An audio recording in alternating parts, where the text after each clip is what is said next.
After losing the 2016 election, Hillary Clinton did what many of us might in similarly humiliating circumstances and disappeared entirely from public life for several months.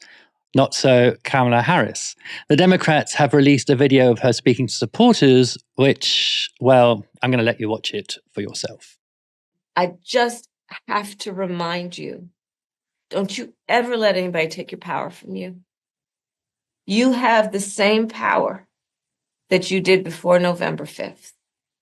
And you have the same purpose that you did.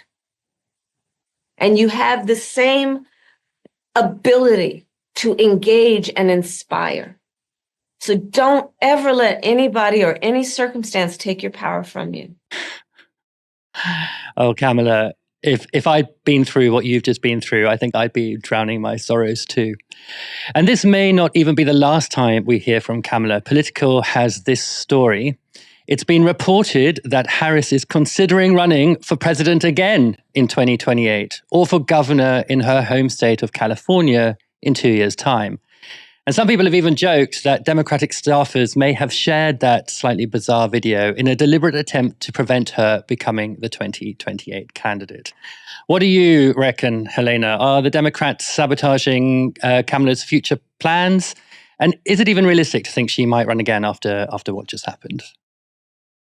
I mean, I think I would share your statements earlier that if what had happened to Kamala Harris had happened to me, I would also be in the kind of weird position that she is in at the moment. But I think we've also got to remember that, the campaign was dead long before she arrived at the campaign, right? The campaign was dead because of Joe Biden. It was her clinging to his legacy that was really the kind of the nail in the coffin in the Democratic campaign, staking her campaign and what they had achieved together and saying that she wouldn't change anything. So she had pretty much inherited a poisoned chalice regardless. And what's interesting is what could have been a 400 electoral vote drubbing, which was looking like was going to happen from the internal polling when Joe Biden was still at the top of the campaign, to then actually get it down to just, hundred thousands of votes somewhat in just the swing states, and they could have potentially won, and only a less than 2 percentage point loss.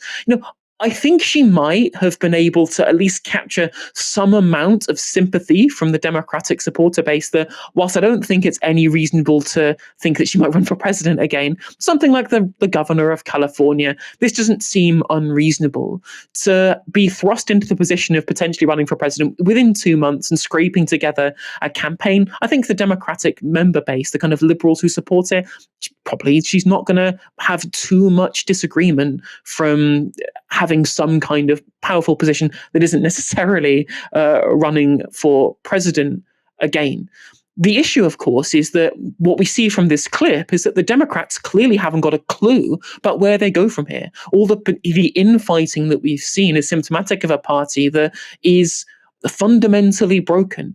There are too many disparate groups within the Democratic Party who want them to go in specific directions. And the people at the top, I don't think a lot of these people know which direction they can possibly go, given that we saw a pretty seismic political shift at the last election. We didn't just see a kind of freak result in the Electoral College like we saw in 2016. We have seen an overall kind of a changing of the guard, politically speaking. And the Democrats are going to have to do a lot of soul searching if they want to overcome that. Of course, they won't have to deal with Trump in 4 years, but is that any reason to start running failed political candidates and political strategies again?